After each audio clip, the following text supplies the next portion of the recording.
What's going on, YouTube? Got a 2017 Seadoo Spark that I'm working on today.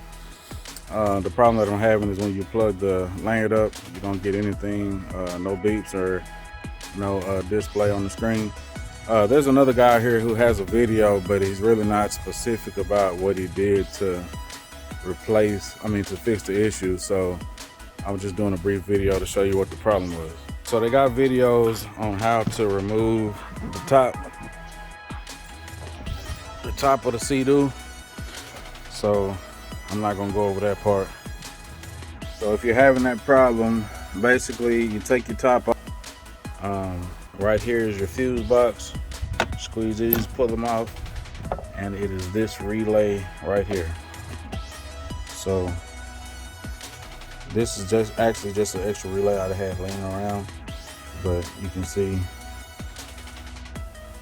there's the numbers on it.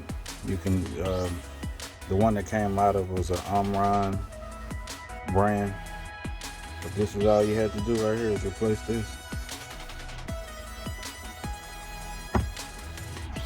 That's it.